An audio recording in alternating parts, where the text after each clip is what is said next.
front line of the fight against coronavirus. Dr. Samson Davis is an emergency room physician and the author of Living and Dying in Brick City. Dr. Davis, good to see you here. Very curious what you're seeing on the front lines right now. Yeah, well, I think right now the country as a whole, we're very timid. Everyone is pretty nervous, and I want to do our part to calm the masses and realize that this is something that, as a society, we're trying to get ahead of. We're seeing patients present just for coronavirus testing. We're not at that point yet. I can't. Hopefully, we will, and I'm sure we will eventually get to that point. But the common symptoms were fever, cough, body aches, muscle aches, fatigue. So we're doing testing in the emergency department. I'm seeing about 20 to 25 patients a day being tested. So far at my hospital, we've had 2 confirmed positive cases. Doctor, what happens when you get a positive case and there was a healthcare worker or nurse or someone else within the hospital dealing with that particular patient? Is that person then needing to be quarantined, actually meaning that you have even less hands to help on the front lines there in the hospital? So to answer your question, yes, if we have a positive case, we do contact all the healthcare workers that were involved, the nurses, the doctors, the techs, registration, any healthcare worker that was involved. We document if they have symptoms.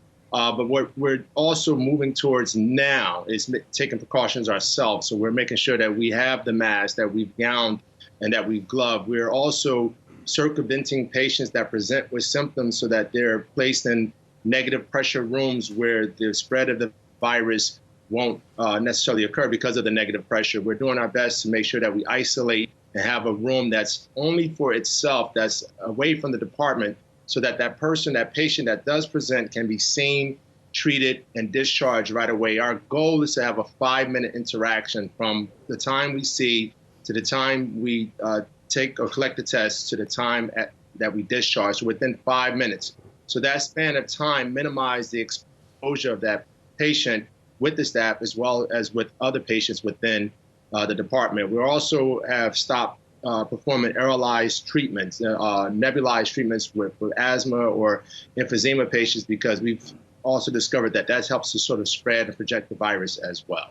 Doctor, are you getting the testing equipment you need right now? That's a good question. We're not quite there yet. No, we do have a good supply, but it's day by day as far as the supply we have. We do not have an endless supply. And again, we're not at the place where we're just randomly testing individuals. Eventually, I believe we will get there. That will happen. But now we're still at the point where the symptoms, if they're matched, then you are tested. You are given information, discharge information about quarantining yourself, your family members for 14 days. Depending on the time of symptoms, if you're at day 4 or 5 of presentation, then you have to quarantine yourself for 10 more days, unless we receive the testing results, which right now we're getting down to having the test results back within 48 hours. We're still at 72 hours for the most part, but from the time of testing to when it's sent to the lab is at 72 hours. We're getting to the place where we're going to have it at 24 to 48 hours. Now, if we receive a negative result within that period of time, then we notify the patient that he or she does no longer need to be quarantined, as well as her family. And Doctor, are you able to address other issues? I mean, not everyone is coming in with coronavirus, thankfully, or thinking that they have it. People are coming in there with other issues, maybe broken limbs. How are you having the resources to deal with issues outside of the virus right now?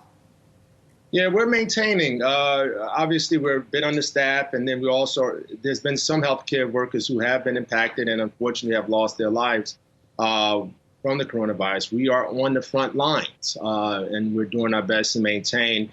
With us putting together these algorithms and our sort of mode of approach for treating and diagnosing coronavirus, we have been able to really structure the department in a way that other patients who are presenting with, as you mentioned, a leg injury or a broken bone or a heart attack, stroke, we're still seeing these patients and we're still taking care of them in an efficient and effective way. I also do want to note that every patient that presents with fever, cough, and body aches, I had one this morning, and it turned out that the patient also had a sore throat, and the test for strep came back positive.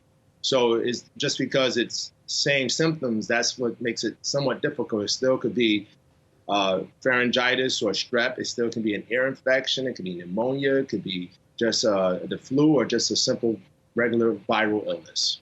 Yeah, very hard because it's so similar to other things that we're experiencing. And doctor, before we let you go, what city are you in right now?